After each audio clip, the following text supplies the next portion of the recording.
లలిత వారి శ్రావణం ప్రత్యేక ఆఫర్. అన్ని బంగార నగలపై తరుగులో 1% తక్కువండి. డైమండ్ జ్యువెలరీకి క్యారెట్ కు 5,000 తక్కువండి. ఇతర షోరూంల ఆఫర్లతో పోల్చి చూడండి. నగలు అలాగే కొనాలండి. 36 అవర్స్ డ్యూటీలో ఉన్నారంట. మీరు కూడా డ్యూటీస్ చేస్తూ ఉంటారు కదా, మీ డ్యూటీస్ ఎలా ఉంటాయి? అసలు ఒక డాక్టర్, ఒక ఫీమేల్, ఒక హ్యూమన్ బీయింగ్ ఎవరైనా కావచ్చు, ఇన్ అవర్స్ వర్క్ చేయడం అనేది కష్టం కదా. ఎలా ఉంటుంది అసలు సిచ్యువేషన్? 36 అవర్స్ పని చేయడం అనేది ఒక నార్మల్ హ్యూమన్ బీయింగ్ కైనా ఎవరికైనా చాలా stressful thing for your body and mind. మా డ్యూటీలు ఎలా ఉంటాయంటే పొద్దున్న 9కి స్టార్ట్ అయ్యి మధ్యాహ్నం వరకు రెగ్యులర్ ఎప్పుడు చేసే పనులు, మా వార్డ్స్ డ్యూటీస్ కానీ అవన్నీ చేసుకుంటాం. దాని తర్వాత మధ్యాహ్నం నుంచి నైట్ డ్యూటీ షిఫ్ట్ స్టార్ట్ అవుతుంది. స్టార్ట్ అయ్యి తర్వాత రోజు పొద్దున్న 9 దాకా నైట్ షిఫ్ట్ నడుస్తుంది. 9 నుంచి మళ్ళీ నెక్స్ట్ డే పొద్దున్న చేయవలసిన పనులన్నీ ఆ మధ్యాహ్నం వరకు చేస్తూ ఉంటారు. మధ్యాహ్నం దాని తర్వాత ఈ రివ్యూ అంతా, ఎందుకంటే నైట్ షిఫ్ట్స్లో అడ్మిషన్స్ అవుతూ ఉంటాయి. అడ్మిట్ అయిన పేషెంట్లను మళ్ళీ వార్డులకి తీసుకెళ్ళి అక్కడ మళ్ళీ వాళ్ళకి ఏం ట్రీట్మెంట్ ఇవ్వాలి అవన్నీ చూసుకుని అంతా ర్యాపప్ చేసి మధ్యాహ్నం తర్వాత మళ్ళీ మా అకాడమిక్స్ ఉంటాయి, పీజీలకి సెమినార్లు అవుతూ ఉంటాయి, క్లాసెస్ అవుతూ ఉంటాయి. ఇవన్నీ అయ్యి అంతా ర్యాపప్ అయ్యేసరికి సాయంత్రం 4 కూడా అవచ్చు. ఇలా జరుగుతూ ఉంటుంది 36 అవర్స్. 36 అవర్స్ కన్నా ఎక్కువ డ్యూటీలు కూడా చేసేవాళ్ళు ఉంటారు. కొంతమందికి ఈ ఎమర్జెన్సీ కాకుండా ఇంకా లోపల ఎమర్జెన్సీలు కూడా ఉంటూ ఉంటాయి. అవన్నీ హ్యాండిల్ చేసుకునేందుకు 2 రోజులు కూడా కంటిన్యూస్ డ్యూటీ చేసేవాళ్ళు కూడా ఉంటారు. ఈ మధ్యలో మా బాడీ పని చేయాలంటే ఏదో అరగంట అలా కూర్చుని నిద్రపోవడమో, ఏదో క్విక్ న్యాప్ లాగా తీసుకుని మళ్ళీ కాదు పేషెంట్కి అవసరం ఉంది అని చెప్పేసి మేము అలాగా ఏదో చిన్న బ్రేక్స్తో రీఎనర్జైజ్ అయ్యి చేయడం జరుగుతుంది. అసలు మీరు ఇప్పుడు వర్క్ చేస్తున్నప్పుడు శాలరీ అనేది ఏమైనా ఉంటుందా? నామినల్గా అయినా ఉంటుందండి. మాకు స్టైపెండ్స్ వస్తూ ఉంటాయి. స్టైపెండ్ ఇస్తారు, ఎస్. అంతే తప్ప ప్రత్యేకంగా మళ్ళీ శాలరీ అని కానీ ఎక్స్ట్రా డ్యూటీ అవర్స్ కి ఇంత పేమెంట్ లేదు. Stipend regular every monthly stipend. ఇప్పుడు పీజీస్ అయిపోయిన తర్వాత మీరు సొంతంగా హాస్పిటల్స్ పెట్టుకోవడం లాంటివి, లేదంటే ఇక్కడే కంటిన్యూ అవ్వడం లాంటివి జరుగుతూ ఉంటాయి కదా? అవునండి. ఇప్పుడు పీజీ అయిపోయిందంటే మాకు డిగ్రీ వస్తుంది. సో క్లినికల్ ప్రాక్టీస్ అయినా చేసుకోవచ్చు, ప్రైవేట్ హాస్పిటల్స్లో అయినా జాయిన్ అవ్వచ్చు, లేదంటే గవర్నమెంట్ మనకు నోటిఫికేషన్ ఇచ్చి రిక్రూట్మెంట్ చేసేటప్పుడు గవర్నమెంట్లో అయినా జాయిన్ అవ్వచ్చు. డాక్టర్ చంద్రిక, ఇప్పుడు ఈమె ఇన్సిడెంట్తో కొత్త వాదనలు ఏమొస్తున్నాయంటే 36 అవర్స్ డ్యూటీ ఏంటి, కనీసం మహిళలకి తగ్గించాలి అని చెప్పేసి కూడా వస్తుంది. అంటే మహిళలకి తగ్గించాలి అన్నప్పుడు మన అవకాశాలని మనమే తగ్గించుకున్నట్టు అనే ఇంకొక వాదన వినిపిస్తుంది.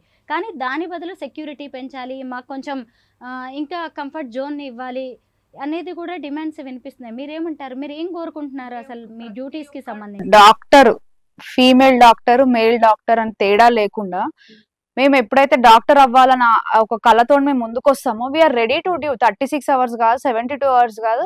కోవిడ్ టైంలో ప్రతిరోజు నైట్ డ్యూటీ చేసిన రోజులు కూడా ఉన్నాయి. మేము ఎప్పుడు వెనకకు తగ్గం. పేషెంట్ కేర్ ఇవ్వడంలో మేము ఎప్పుడు వెనకకు తగ్గం.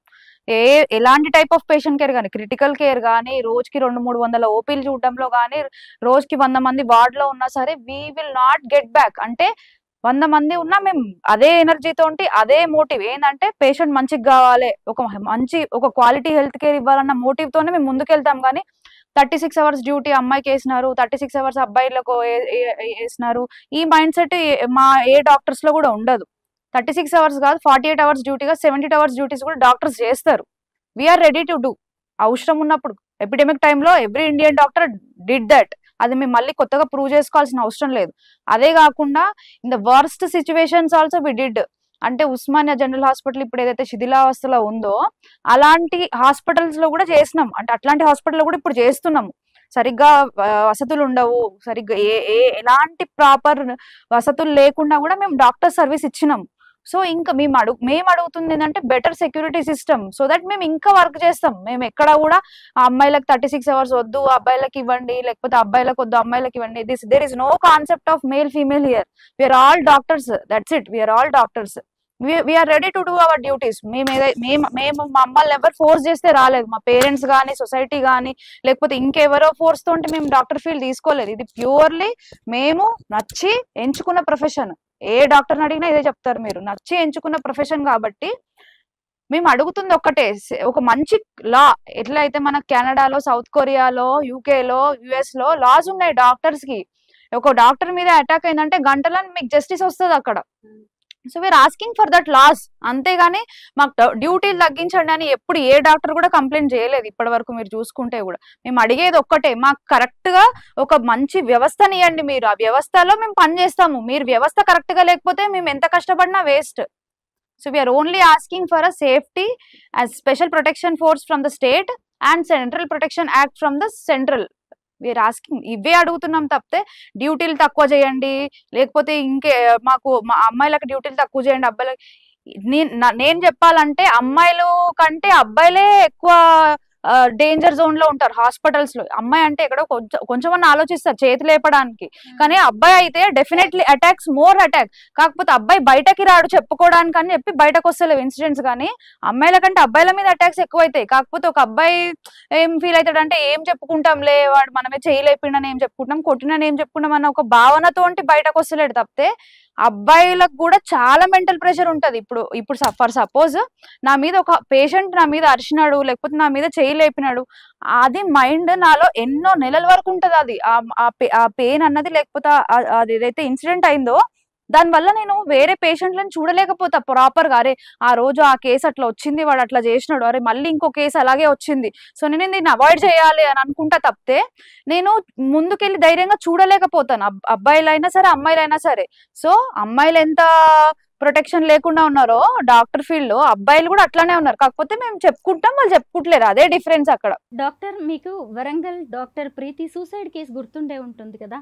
ఒక సీనియర్ ర్యాగింగ్ చేస్తున్నాడు, ఇబ్బంది పెడుతున్నాడు అని చెప్పేసి ఆమె సూసైడ్ చేసుకుంది. అతన్ని కూడా అరెస్ట్ చేశారు. తర్వాత ఇప్పుడు అతను బెయిల్పై బయటకు వచ్చినట్టున్నాడు.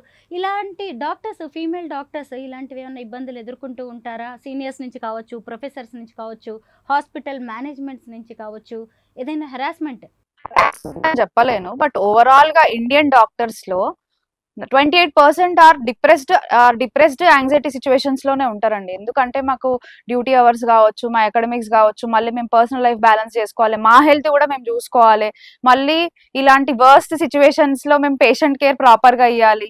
మాకు ఏమనిపిస్తుంది అంటే మేము ఒక పేషెంట్ ని సరిగ్గా చూడలేదంటే, అరే నేను ఇంత చదువుకొని ఈయన ఎందుకు ఇట్లా చేసిన అన్న ఫీలింగ్ లోనే ఉంటాము, కాపాడలేకపోయినాము, లేకపోతే అరే ఎందుకు ఇట్లా అయింది, నెక్స్ట్ కేసు ఇట్లా కావద్దు, ఈసారి అయింది నెక్స్ట్ కావద్దు, ఈ మైండ్ సెట్ లోనే ఆలోచిస్తాం తప్పితే ఇంకా. సో అట్లా ఏంటంటే డిప్రెషన్, యాంగ్జైటీ అన్నది ఇండియన్ 28% అంటే చాలా పెద్ద నెంబర్. యాక్చువల్లీ 28% అన్నది చాలా పెద్ద నెంబర్. సో ఇట్లాంటి టైమ్స్ లో సూసైడ్స్ కానీ ఇంకా ఇట్లా చేసుకోవడం జరుగుతుంది. సో అవన్నీ ప్రివెంట్ చేయడానికి కూడా మనకు యాంటీ హెరాస్మెంట్ కమిటీ అన్నది ఒకటి రావాలి, ఉమెన్ ప్రొటెక్షన్ సెల్ అన్నది ఒకటి రావాలి మెడికల్ కాలేజెస్ లో. Each and every medical colleges అంటే నేను తెలంగాణ స్టేట్ గురించి చెప్పదలుచుకున్నా. యాంటీ హెరాస్మెంట్ కమిటీ అన్నది ఒకటి ఉండాలి, ఉమెన్ ప్రొటెక్షన్ సెల్ అనేది ఒకటి ఉండాలి. ఇలాంటివి ఉంటే ఏంటంటే ఇవి ఉండడమే కాదు, ఒక 1 month ఒకసారి రివ్యూ చేసుకుంటా ఉండాలి దాని మీద. సో ఇట్లా ఏంటంటే భయం ఉంటది ఎవరికైనా సరే, వచ్చే పేషెంట్లకైనా సరే, కొత్తగా వచ్చే పోస్ట్ గ్రాడ్యుయేట్స్ కైనా సరే, కొత్తగా వచ్చే ఫ్యాకల్టీకైనా సరే ఒక భయం ఉంటది. అరే వీ హ్యావ్ సంథింగ్ అక్కడ వీఆర్ అకౌంటబుల్ అన్న ఒకటి ఫీలింగ్ ఉంటది, మేము బాధ్యతగా ఉండాలి అన్న ఒక భయం ఉంటది. ఆ భయం ఉంటేనే ఇలాంటివి కాకుండా ఉంటాయి. డాక్టర్, ఇప్పుడు అసలు ఎక్కడ ఏ హాస్పిటల్లో ఏ ఇన్సిడెంట్ జరిగినా ముందు డాక్టర్ మీద అటాక్ వస్తూ ఉంటారు కదా. అసలు ఆ పేషెంట్ కండిషన్ ఏంటి అనేది తెలుసుకోరు, బతుకుతారా లేదా, అయినా సరే ఏదైనా ముందు డాక్టర్స్ మీద వేసేయడమే. ఇలాంటిని ఎలా ప్రివెంట్ చేయొచ్చు అంటారు? సో బేసికలీ ఎట్లా అంటే patient mentality doctor case serious అయినప్పుడు వచ్చి డాక్టర్ దగ్గరకు వచ్చినప్పుడు తను డినయల్ లైక్ మాబ్ మెంటాలిటీతో ఉంటాడు, హై ఆన్ ఎమోషన్స్ అనమాట. తను బాగా ఏదన్నా క్రిటికల్గా రియాక్ట్ అయ్యే ఇదిగా ఉంటుంది. సో బేసికలీ మనకి హ్యూమన్ సైకాలజీలో డినయల్, యాంగర్, గ్రీఫ్ ఇట్లా స్టేజెస్ ఉంటాయి. సో ఏంటంటే ఇప్పుడు పేషెంట్ సపోజ్ క్రిటికల్గా ఉన్నారు, ఎక్కడి నుంచి ఫస్ట్ ఆర్ఎంపీల దగ్గర ఎక్కడెక్కడో తిరిగాడు, వాళ్ళు ఏదో రాంగ్ ట్రీట్మెంట్ చేశారు, తర్వాత డాక్టర్ దగ్గర రిఫర్ తీసుకెళ్ళిపోండి అని చెప్తారు. ఆ కేసు సీరియస్ అయ్యి వస్తుంది, సీరియస్ అయ్యి వచ్చి డాక్టర్ దగ్గరికి వస్తారు, అక్కడ ఆల్మోస్ట్ చేతులు ఎదేసే కండిషన్లో ఉంటుంది, అది ఇంకా కాపాడలేము అని చెప్పి మా ప్రయత్నం మేము చేస్తాం. అయినా కూడా మేము కేసు తీసుకొని మా ప్రయత్నం మేము చేస్తాం. కానీ అన్ఫార్చునేట్గా ఆ పేషెంట్ చనిపోతే కనుక వాళ్ళు యాక్సెప్ట్ చేయలేరు, ఆ పేషెంట్ అనేది వాళ్ళు యాక్సెప్ట్ చేయలేరు, అది వాళ్ళు డినయల్లో ఉంటారు. తప్పు మాది కాదు, తప్పు మేము లేట్గా తీసుకొచ్చాము, పైగా ఫీజు అది ఇది కూడా తగ్గించుకునే అవకాశం ఉంటుంది, అది డాక్టర్స్ మీదకి తోసేయడం. ఇంకా వాళ్ళకి ఏంటంటే ఇప్పుడు స్పెషల్లీ పెరిఫరల్ ఎక్కడన్నా ట్రైబల్ ఏరియాస్ లో కనుక, మారుమూల ప్రాంతాల్లో అంటే కనుక వాళ్ళకి హాస్పిటల్ అంటే డాక్టర్, హాస్పిటల్కి ఒక అడ్మినిస్ట్రేషన్ ఉంటుంది, హాస్పిటల్కి ఒక సెక్యూరిటీ ఉంటుంది, హాస్పిటల్కి ఒక రెగ్యులేషన్ కమిటీ ఉంటుంది, ఇవన్నీ వాళ్ళకి తెలియదు. హాస్పిటల్ ఏమైనా ప్రాబ్లం ఉందంటే డాక్టరే చేస్తాడు, హాస్పిటల్కి ఏమైనా ఏంటంటే డాక్టరే చేస్తాడు. Doctor is being projected as the face of the hospital, but doctor is just his work is to save the patient అంతే. ఇక మందులు ఎటు ఉన్నాయో లేదా చూసుకోవడము, ఇక ఆక్సిజన్ లెవెల్ సరిపడా ఉన్నాయో లేదో చూసుకోవడం, అన్ని హాస్పిటల్ అడ్మినిస్ట్రేషన్ చూసుకోవాల్సిన పని. డాక్టర్స్ దానికి టార్గెట్ చేయడం is not a correct thing, it is a very wrong thing. And ఇదే విషయం కూడా మేము చెప్పాలనుకుంటున్నాం. బట్ ఇట్లాంటి మాబ్ మెంటాలిటీతో లైక్ ఇది ఒకటే కాదండి, ఏ హాస్పిటల్ చూసుకున్నా ఇక అదే జరుగుతుంది. నిన్న కాక మొన్న చూసుకుంటే కనుక కర్నూలులో ఒక సర్జరీ పీజీ మీద దాడి చేశారు. ఈ ప్రొటెస్ట్ అయిన తర్వాతే, ఈ ప్రొటెస్ట్ జరుగుతుంటేనే సర్జరీ పీజీలో ఒకటి, నిన్న ఏమో ఢిల్లీలో ఒక ఇన్సిడెంట్ జరిగింది, తర్వాత మొన్న ముంబైలో సియాన్ కాలేజ్లో జరుగుతూనే ఉన్నాయి. ఇవన్నీ ఎప్పుడు జరిగేవి, ఇవి జరగవని గ్యారంటీ లేదు. ఆ పేషెంట్ మాబ్ ఇప్పుడు ఏంటంటే, ఇప్పుడు ఫస్ట్ ఆ పేషెంట్ ఒక తల్లిదండ్రులు లేకపోతే కుటుంబ సభ్యులు, ఇమీడియట్ కుటుంబ సభ్యులు ఎవరైతే ఉంటారో వాళ్ళు తీసుకొని వస్తారు. వాళ్ళని ప్రొవోక్ చేయడానికి రిలేటివ్స్ వస్తారన్నమాట. 25 మంది 20 మంది వాళ్ళంతా తాగేసి లోపలికి వచ్చి గొడవ చేయడము, ఇదే డాక్టర్లే చేశాడు. ఇప్పటిదాకా వీళ్ళు ఇన్ని రోజులు ఇతను ఆరోగ్యం బాగోకపోతే వచ్చి చూసింది లేదు, అతనికి హెల్ప్ చేసింది లేదు, లేకపోతే డాక్టర్ దగ్గర తీసుకెళ్ళింది లేదు. కానీ డాక్టర్ని బ్లేమ్ చేయడానికి, డాక్టర్ని కొట్టడానికి, డాక్టర్ని చంపడానికి మాత్రం 25 మంది 20 మంది 100 మంది కూడా తాగేసి వచ్చి కట్టలు తీసుకొచ్చి లారీల్లో వచ్చి అటాక్ చేయడానికి మాత్రం ముందుంటారండి. ఇట్లాంటి మాబ్ మెంటాలిటీ ఉన్నప్పుడు there is requirement of tight security. ఈ సెక్యూరిటీ అనేది ప్రొవైడ్ చేయాలి, that is basic necessity. And government has been seeing this since long. మొన్న అస్సాంలో ఒక రిటైర్డ్ డాక్టర్ దగ్గర అక్కడ ఒక ట్రైబల్ పీపుల్ వచ్చి వాళ్ళంతా కొట్టి చంపేశారు ఆయన ముసలాయన్ని. జస్ట్ ఎందుకు అంటే కనుక ఆయన లంచ్ అప్పటిదాకా 2 దాకా చూసుకొని పోయాడు, లంచ్ చేయడానికి పోయి తినేసి వచ్చేలోపు కొంచెం కేసు బ్యాడ్ అయింది. Still he tried is best, doctor చూడలేదని చెప్పి ఇంకా హీ అటాక్ దెమ్. ఇట్లా ఇంకా మల్టిపుల్ ఇన్సిడెంట్స్ అవుతానే ఉంటాయండి, ప్రతి హాస్పిటల్ అవుతుంటే ప్రతిరోజు అవుతూ ఉంటుంది. But the intensity might differ. So for this ఈ మాబ్ని కంట్రోల్ చేయడానికి సెక్యూరిటీ ఉండాలి. ఆ సెక్యూరిటీ మొత్తం అక్రాస్ ఇండియా అన్ని హాస్పిటల్స్ ల్యాకింగ్ ఉంది. మాకు కావాల్సింది కూడా అది, సెంట్రల్ ప్రొటెక్షన్ యాక్ట్ కూడా అది ఇస్తుంది అనమాట. ఇట్లా ఉంటే కనుక డాక్టర్ మీద దాడి జరిగితే వెంటనే కన్విక్ట్ చేయడము, లేకపోతే వెంటనే అరెస్ట్ చేయడము, కేసుని ఫాస్ట్ ట్రాక్ చేయడము, ప్రాపర్ డిప్లాయ్. అంటే ఇప్పుడు ర్యాండమ్ థర్డ్ పార్టీ పర్సన్ పెట్టుకుంటే ఇంకో సంజయ్ రావచ్చు మన దగ్గర కూడా. సో అట్లాంటి వాళ్ళు కాకుండా ట్రైన్డ్ పోలీస్ పర్సనల్, గవర్నమెంట్కి ఒక మాబ్ ఫెసిలిటీ ఉంటే కాంబాట్ చేయగలిగే పోలీసులు ఎవరైతే ఉంటారో వాళ్ళు కావాలి, ట్రైన్డ్ అండ్ అకౌంటబుల్. ఎవరో బయట వాళ్ళు మాకు వద్దండి, మాకు గవర్నమెంట్ ఇచ్చేదే, గవర్నమెంట్ బాధ్యత తీసుకునే సెక్యూరిటీ పర్సన్ మాకు కావాలి, అట్లాంటి వాళ్ళే ఉండాలి. అయితే ఇప్పటికీ దాదాపు వారం రోజులుగా మీరు ప్రొటెస్ట్ చేస్తూనే ఉన్నారు. పెద్దగా ఈ కేసులో చలనం అయితే ఏం కనిపించట్లేదు. కేసులో అప్డేట్స్ కూడా ఏమీ లేవు. ఇప్పుడు సిబిఐకి దీన్ని హ్యాండ్ ఓవర్ చేసిన తర్వాత సిబిఐ హైకోర్టులో ఇతనికి పాలిగ్రాఫ్ టెస్ట్ చేయాలి అని చెప్తే హైకోర్టు కూడా ఓకే అని చెప్పేసింది. పాలిగ్రాఫ్ వల్ల ఏమైనా యూజ్ ఉండే అవకాశం ఉందా? సో బేసికలీ పాలిగ్రాఫ్ అంటే ఏం లేదండి, లై డిటెక్టర్ అండి. మనము అబద్ధాలు చెప్తే కనుక మనము ఫేక్ చేయడానికి ట్రై చేస్తే మన రెస్పిరేటరీ రేట్, హార్ట్ రేట్ అనేది అంటే ఆల్టర్ అవుతుంది. సో దాని మీద మనము అది అవ్వచ్చా, నిజమా కాదా అని చెప్పి ఒక అంచనా వేస్తాం. అది కంపల్సరీ నిజం చెప్తారని కాదు. లైక్ ఇప్పుడు మనం చూసుకుంటే కనుక ప్రొఫెషనల్ మన సీక్రెట్ సర్వీస్ ఏజెంట్స్ ఎవరైతే ఉంటారో they are been trained to cover this polygraph test. వాళ్ళకి అబద్ధాలు చెప్పినా కూడా వాళ్ళ పాలిగ్రాఫ్ టెస్ట్లో వాళ్ళు నిజం చెప్తున్నారని అటు వస్తుంది. సో ఇది దట్ ఈస్ లైక్ ఇన్వెస్టిగేషన్ ప్రాసెస్లో it is a basic step.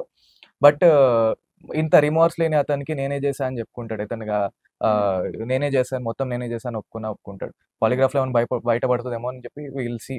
But అతన్ని మాత్రం కఠినంగా శిక్షించాలి, అతి కఠినంగా శిక్షించాలి. ఇప్పటికీ మీరు ఓపీ చూడట్లేదు, అంత ఎమర్జెన్సీ కేసెస్ తప్ప ఇంకా పెద్దగా ఏది కూడా అటెండ్ అవ్వట్లేదు కదా.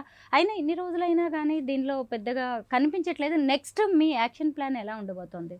మాకు ఇప్పుడు మేమంతా దేశమంతా కోఆర్డినేషన్ చేసుకుంటామండి. ప్రతిరోజు మాకు రాత్రి అన్ని ఆర్డీఎస్తో మీటింగ్ అవుతుంది. దేశంలో ప్రతి స్టేట్లో ఎట్లా ఏంటి పరిస్థితి, మనకి కలకత్తా నుంచి ఏమైనా వస్తుందా, ఢిల్లీ నుంచి ఏమైనా వస్తుందా అని మేమంతా ఒక మీటింగ్ పెట్టుకొని మేము next day further plan of action అని డిసైడ్ చేస్తాం. మాకు కావాల్సింది అయితే సెంట్రల్ ప్రొటెక్షన్ యాక్ట్, అమ్మాయికి న్యాయం జరగాలి, ఇంక మాకు రక్షణ కావాలి. ఇవి మా డిమాండ్స్ ప్రధానంగా. ఇట్లాంటివి మాకు ఇవన్నీ వచ్చేదాకైతే మేము కంటిన్యూ చేస్తాము.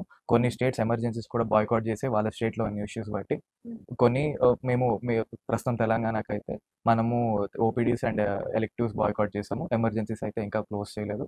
బట్ ఒకవేళ కనుక మాకు సరైన న్యాయం చేయకపోతే కనుక మేము ఎమర్జెన్సీస్ కూడా బాయ్కాట్ చేసే సిచ్యువేషన్ అయితే ఉంది. సహజంగా డాక్టర్ మామూలుగా పీజీ కానీ మెడిసిన్ అయిపోయిన తర్వాత సొంత హాస్పిటల్స్ పెట్టుకోవడమో, లేదంటే ప్రైవేట్ హాస్పిటల్స్లో వర్క్ చేయడమో, లేదంటే గవర్నమెంట్ హాస్పిటల్స్లోనే డాక్టర్స్గా వెళ్ళడమో లాంటివి జరుగుతూ ఉంటాయి కదా. ఇప్పుడు ఇలాంటివి ఆర్జీకర్ లాంటి హాస్పిటల్స్, ఇప్పుడు మీరు చేస్తున్న గవర్నమెంట్ హాస్పిటల్స్ కావచ్చు, ఇవన్నీ చూసిన తర్వాత గవర్నమెంట్ జాబ్ కావాలి అనిపిస్తూ ఉంటుందా? ఎక్కడైనా ఈ రిస్క్ అయితే ఉందండి. గవర్నమెంట్లో ఉండే ప్రోస్ అండ్ కాన్స్ కూడా ఉంటుంటాయి. అవి చేసుకుని కంటిన్యూస్ సాలరీ అనివ్వండి, అదర్ ఇవి చూసుకుని వి ప్రిఫర్ గవర్నమెంట్ ఆల్సో. అలా అని ప్రైవేట్ కూడా వదిలేస్తామని ఏం లేదు. కానీ సెక్యూరిటీ ఇష్యూ చూస్తే కొంచెం హెజిటేషన్ అయితే వస్తుంది. అసలు ఇలాంటి ఇన్సిడెంట్స్ రిపీట్ కాకుండా ఉండాలంటే మనం ఏం చేయాలి డాక్టర్? ఒక ఇన్సిడెంట్ అవ్వకుండా ఎలా ప్రివెంట్ చేయగలుగుతాం? టైట్ సెక్యూరిటీ ఉండడం కానీ, ఇప్పుడు పేషెంట్ని హాస్పిటల్ గేట్లో నుంచి వదిలేటప్పుడు లోపలికి పేషెంట్తో పాటు ఎంతమంది అటెండర్స్ వస్తున్నారు, ఒకళ్ళు ఇప్పుడు ఆల్రెడీ వార్డులోకి ఒకరు లేదా ఇద్దరు అటెండర్స్నే పంపిస్తారు, కానీ అది నామమాత్రమే, ఏదో అట్లా ఒక రూల్ వరకే ఉంటుంది. కానీ అక్కడ సెక్యూరిటీ అతను అన్ని వేళలా ఉంటాడు. సో లేనప్పుడు 10 మంది వచ్చేస్తుంటారు వాటిలోకి, 20 మంది వచ్చేస్తుంటారు. సో ఇట్లాంటివన్నీ చిన్న చిన్న విషయాలుగానే కనిపిస్తాయి, కానీ ఇవన్నిటిని మనం కన్సిడర్ చేసి చూసుకుంటే కనుక ఇట్లాంటి అరికట్టడానికి అవకాశం ఉంది. ఇంకా మ్యాన్ పవర్ కూడా మనకు అవసరమే, సెక్యూరిటీస్ కూడా అవసరమే. సో ఇట్లా ఒక అధ్యయనం చేసి కరెక్ట్గా ప్రాపర్ ట్రైనింగ్ అవసరం. అన్నీ ఎక్కడెక్కడ లూప్ హోల్స్ ఉన్నాయో అవన్నీ చూసి దాన్ని చేయాలి. ఫైనల్గా ఒక్క క్వశ్చన్ డాక్టర్, ఇప్పుడు మీరు నిరసన తెలుపుతూ మీరు ర్యాలీలు చేయడం వల్ల, ఓపీ చూడకుండా ఉండడం వల్ల ఇప్పుడు మొత్తం సఫర్ అయ్యేది కూడా సామాన్య జనమే కదా. మరి మీ నిరసన అనేది ఎలా తెలపడానికి ఇంకా అవకాశం ఏంటంటారు? మా మంచితనం ఏంటంటే మేము ఓన్లీ ఓపీ ఎలక్టివ్స్ మాత్రమే బంద్ చేసినాం. ఇదే ఇన్సిడెంట్ ఎవరైనా జడ్జికి కానీ, పోలీసులకు కానీ, లేకపోతే ఇంకా వేరే ఎవరైనా ప్రొఫెషన్స్ కి అయితే అన్ని సర్వీసెస్ బంద్ చేస్తారు వాళ్ళు. మా హ్యుమానిటేరియన్ మేము గ్రౌండ్స్ ని రెస్పెక్ట్ చేసి మేము ఓన్లీ ఓపీ ఎలక్టివ్స్ మాత్రమే బంద్ చేసినాం. అక్కడ ఎమర్జెన్సీస్ బంద్ చేయలేదు. మీరు గుర్తుపెట్టుకోవాల్సిన విషయం, మేము ప్రజల ఆరోగ్యం దృష్టిలో పెట్టుకునే మేము ఓపీ సెలెక్టివ్స్ మాత్రమే బంద్ చేసినాం. మేము ఇంకా ఒకవేళ జస్టిస్ రాకపోతే మాత్రం మేము 3 hours స్ట్రైక్ ఎమర్జెన్సీస్ కూడా బంద్ చేస్తాం. ఎందుకంటే మా మంచితనం కూడా ఒక లిమిట్ వరకే ఉంటది. సో ఒకటే నేను చెప్పదలుచుకున్నా. అఫ్ కోర్స్ మాకు బాధ అవుతుంది, అట్లానే మేము కంప్లీట్ గా కూడా బంద్ చేయలేదు. మా సగం మంది ఇప్పుడు 1000 మంది పీజీలు ఉన్నారు అనుకోండి, 300 మంది పోతున్నారు, ఓపీలు చూడడానికి కూడా పోతున్నారు. ఎందుకంటే మా మనసు ఒప్పుకోదు. ఎందుకంటే ఇవన్నీ కాదు, మాకు ఎక్కడో ఒక దగ్గర చిన్న హ్యూమానిటీ, మా కైండ్నెస్ ఉంటది. అరే పేషెంట్ అన్న ఫీలింగ్ ఉంటది మాకు. మీరు వేరే వేరే ప్రొఫెషన్స్ కి ఏమైనా అయితే, ఇప్పుడు ఐటీ ప్రొఫెషన్ లో అయింది అనుకో 2 రోజులు మొత్తం ఐటీ సంస్థలన్నీ బంద్ చేసి కూర్చుంటారు. అదే జర్నలిస్ట్ కి అయింది అనుకో మొత్తం 2 రోజులు టీవీ మొత్తం బంద్ చేస్తారు. పోలీస్ స్టేషన్ లో అయింది అనుకో మొత్తం ఒక రోజు పోలీస్ స్టేషన్ అన్ని బంద్ చేస్తారు. ఆ జడ్జికి అయింది అనుకో 2 రోజులు మొత్తం ఇవన్నీ బంద్ చేస్తారు. వాళ్ళందరూ రోడ్ల మీదకి ఎక్కుతారు. మా మంచితనం ఏంటంటే మేము ఇంకా ఓపీ సెలెక్టివ్స్ మాత్రమే బంద్ చేసినాం. ఇట్లనే ఉంటే ఎమర్జెన్సీస్ కూడా బంద్ చేస్తాం. ఎమర్జెన్సీస్ బంద్ చేయడానికి కూడా మేము ఏం వెనకపోము. ఏదో ఒక లెవెల్ వరకు మేము గవర్నమెంట్ కి, సెంట్రల్ గవర్నమెంట్ కానీ, స్టేట్ గవర్నమెంట్ కానీ, అట్లనే జ్యుడిషియల్ సిస్టమ్ ఆఫ్ ఇండియా మీద రెస్పెక్ట్ ఉంచే మేము ఇక్కడ వరకు ఆగినాం అంతే.